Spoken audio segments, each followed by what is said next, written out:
So, good morning guys. Good morning. Good morning. So, alauna guys. Alauna 3 sa madaling araw. Kwento lang ako guys ha. Habang ako'y naglalakad mag-isa dito sa kalsada. O, ayan. Kinukwento ko lang guys. Kasi akala kasi ng iba, pero maganda naman talaga ang alin, ang buhay dito sa Germany. Yun nga lang guys, kung masipag ka. Ayan. So, alam nyo ba kung bakit naglalakad ako ng madaling araw? Inagahan kong mag-deliver ng newspaper. Ayan guys. So, nilagay ko dito para hindi mabasa kasi ngayong umaga, ngayong araw ay lalakas yung aming snow at mag-ulan at natakot akong mag-drive papunta dito. Nakapag-deliver na ako sa iba. Yung dito na lang kasi medyo bukid kasi yung papasukan ko. Natakot akong madulas. So ang ginawa ko, malayo man to, ay nilakad ko. Oh, ayan, malayo pa yan guys. Sabi ko, lakarin ko na lang kaysa naman puro kaba ang aking isipan sa pag-drive. So, may kwento ko lang yung sa inyo guys. Oo, maganda talaga dito sa Germany mamuhay. Kung masipag ka nga lang. Sa edad ko ba naman ito guys, madaling araw tulad ng sinabi ko, alauna maglalakad ka dito sa kalsada na mag-isa. So, at kasi sanay na rin ako na dito sa sa paligid na to dahil nga ay sa amin naman to at may tiwala ako sa sarili ko. Teka nga lang guys, ibaliktarin ko muna ha. Ayan, kasi aakyat ako dun guys sa bukid na yan. So hindi alam ni Hubi na nilakad ko to kasi tulog na nga. Ayokong kasi guys, exercise din to guys. At ginusto ko lang na maglakad kasi the whole day ako nasa loob ng bahay ngayon kasi nga marami akong ginagawa sa bahay at tinamad akong mag-training. Dapat may training kami kanina. Hindi rin ako pumasok dahil masama ang pakiramdam ko. Ayan. Guys, masama talagang pakiramdam pag hindi ako kikilos, hindi ako kumilos. Parang ako Teka, yun pa ang pupuntahan ko guys, doon pa. Pero akyat muna ako dito dito. Ayan, dito kasi mamaya may pababa yan na natakot akong madulas. At saka type ko ngayong maglakad. Malayo tong lalakarin ko guys. So, kaya sabi ko, gawa na lang ako ng aking mensahe para din sa inyo. Masarap naman talaga mamuhay dito kung masipag ka nga lang. O, diba? Ganun guys. Isara ko muna guys at maglagay na ako ng newspaper nila.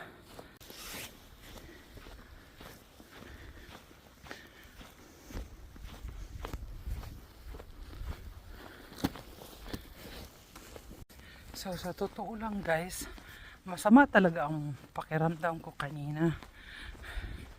Pero, naramdaman ko kasi na mas lalong sasama ang katawan ko pag hindi ako kikilos.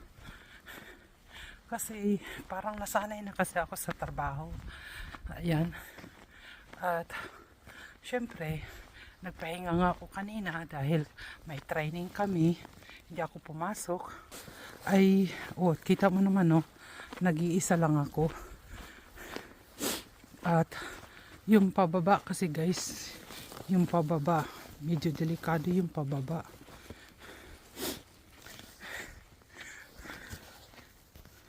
So, ayan guys, pababa ako. Pupunta ko dun sa sulok. Teka, iilawan ko muna.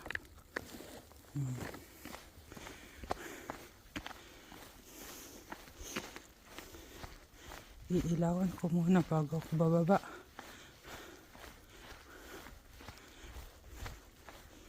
O, diba? Yan ang sinasabi ko guys, na mas mabuti pang maglakad ako kaysa mag-auto kasi nga natatakot akong takot akong madulas. Hindi pa naman madulas pero hindi pa kasi nalinisan yung area. Lagay ko na guys. So balik na ako. Meron pa akong isang lagyanan. So ganon guys ang trabaho ko. Kaya masasabi kasi nilang, oh si madam nga ako. Madam sa ganito. Akit na ako ulit guys. Ayan na yung mga lapak-lapak ko. Nag-ano na yung ilaw kasi yung ilaw ay saglitan lang yan. Nagkusay ang nagsasara. So teka, baka kasi marinig. Pero hindi yan marinig kasi sarado ng mga bintana nila eh.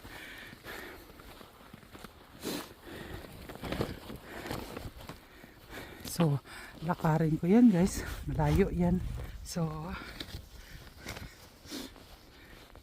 yan ang masasabi ko sa inyo guys. So, bit ko yan ha. Maganda naman talaga mamuhay dito. Kung masipag ka nga lang. Ganon.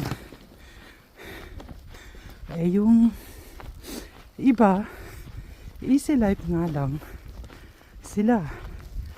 O diba? Meron namang easy life, meron namang easy lang naman din para sa akin yung ginagawa ko dahil gusto ko. Ginusto ko to eh. Yun lang yun. Pag ginusto mo, yun, walang problema. Pag hindi mo gusto, talaga mahirap. Kaya, kung ano ang meron tayo, pasalamatan natin, di ba? Diyan sa building na yan, guys, diyan pa ako pupunta. Bababa pa ako diyan. Ayan. Pero nandito pa ako sa taas. So, ganun guys ang buhay dito. O, diba? Doon pa siya sa baba. Bababain ko pa yan. Lalakarin ko pa to.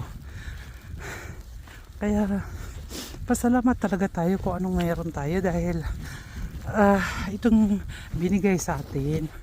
At gusto ko naman ito guys. Gusto ko to. Kasi wala akong amo nasunod sa akin na nakikita ang ginagawa ko. At nag-iisa lang ako sa kalsada. So ganon. Kaya enjoy life lang. Huwag tayong reklamo ng reklamo. O diba? Mapupuno na nga ako to ng ice. Oh. Guys, andito na ako sa dulo. Ayan o, kaya nga naglakad ako kasi ito, natakot akong pagbaba ko ay madulas ako. Pero hindi pa naman masyadong madulas. Kasi nga, medyo hindi pa umulan. Pero mabasa yung snow. So, nandito na ako sa dulo at punta na ako doon. Yan. Kala nyo lang guys ha. So, ganun guys ang buhay ko dito. At, okay naman. Basta gusto mo eh. Pag ginusto mo, di ba? Teka, isara ko muna ha. Hindi ko teka isara kasi okay naman. Wala namang sasakyan na dadaan eh.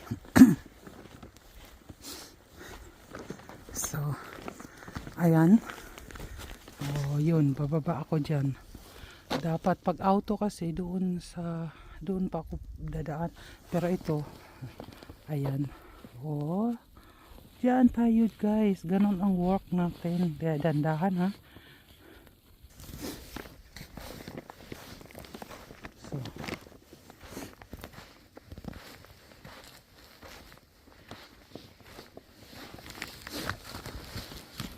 Meron pa. Isara ko muna ha.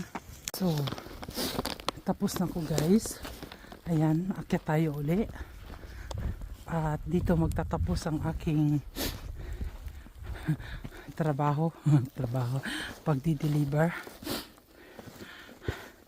At mayroon akong isang tira para ito sa aking kapitbahay.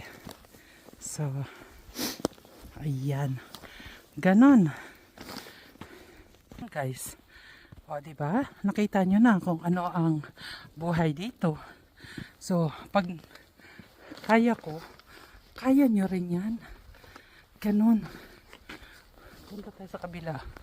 Kung kaya ko, kaya nyo rin yan, guys. Pag ginusto nyo nga lang.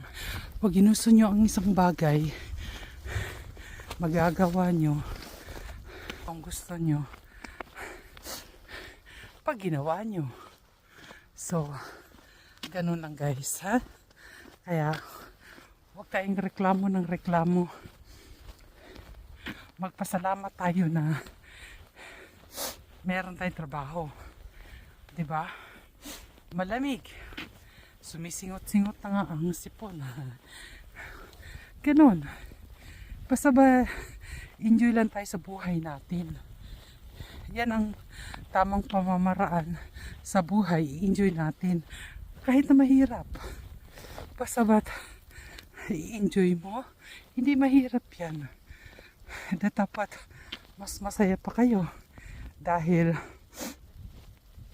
merong trabaho. Kung walang trabaho, di huwag tayo mag-antay ng ng tulong sa iba. Sabihin ko sa inyo guys, siyempre, pasalamat nga ako nandito ako. Nakapag-asawa ng taga dito, taga Germany. Ang mahalaga doon, tulungan kami, mabait naman siya sa mga anak ko. 'Di ba? Siyempre sa akin din, siyempre. Ganun ang buhay eh. Kailangan tulungan. Huwag pabayaan yung isa lang. 'Di ba? So, i-start na yung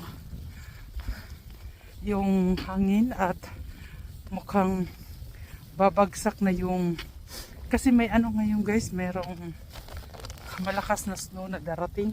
Kaya nga naglakad nga ako, ulit-ulitin ko kasi hindi ko sure kung anong oras ang ano niya, ang pag snow, yung panglakasan, pero nag-i-start na nag-i-start na siya. Kaya mas mabuti pang lakarin ko kaysa mag-drive ako kasi natakot ako natakot ako guys kasi nangyari na kasi sa akin yan every year, and this year for the first time na naglakad din ako ng malayo. So yun na guys, bababay na ako at malamig na yung aking kamay sa kakawak ng camera. Kasi andito yung sa kabila kong bye. So guys, nandito na ako sa bahay guys. Oops. So guys, nandito na ako sa bahay. Tulog sa ko guys. Oops. So, dito na ako sa bahay. Ganon. Tulog sipon ko. Ayan na yung tsura ko guys. Diba?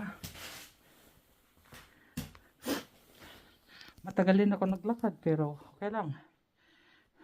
Tinanggal ka antipara ka guys, hindi ko kayo makita. Basta nandito na ako sa bahay. So, thank you guys. Thank you for watching. Pahabo lang ako ha. Kasi marami kasi nagsasabi na buti ka pa, nandito. Oo nga, mabuti nga ako, nandito ako. Kahit saan man tayo pupunta guys, ay mabuti naman talaga pag marunong ka sa buhay mo at masipag ka. Kung marunong ka, kung hindi ka tamad, ay huwag yung aasa-asa. Diba? Naano ko lang to guys kasi nga sabi mabuti ka pa this Germany. Yes, mabuti kung masipag ka nga lang, kung hindi ka nga lang umaasa Ako guys, ayoko talaga umaasa. Pasalamat nga ako nga nandito ako. Pero, not means na all the time ay aasa ako. Aasa ko sa asawa ko sa asawa ko. Siyempre, tulungan. Ganun talaga sa buhay. Dapat laging tulungan. At ayokong unang-una pa ang ayoko. Yung hihingi pa ako ng, ng, ng pera para sa gusto kong bibilhin. Ayoko guys. Kasi parang ano ko yung bang, mula pa talaga noon guys. Nung bata pa rin ako, ayoko talaga yung nanghihingi ako para may bibilhin. Na ayaw ko. Kaya bata pa ako noon, marunong na ako maghanap ng sarili kong pera na hindi yung, syempre hihingi talaga ako sa parents ko. Pero ayoko yung hihingi ako ng hingi para sa pangangailangan ko. Ayoko. Yan ang tandaan nyo guys. Maging masipag tayo at huwag tayong umasa sa kahit na marami pang pera yung hihingian nyo, huwag kayong umasa kasi talaga namang parang ewan ko, okay lang siguro sa inyo pero sa akin ayoko. Yan lang guys ang pinag-aano ko.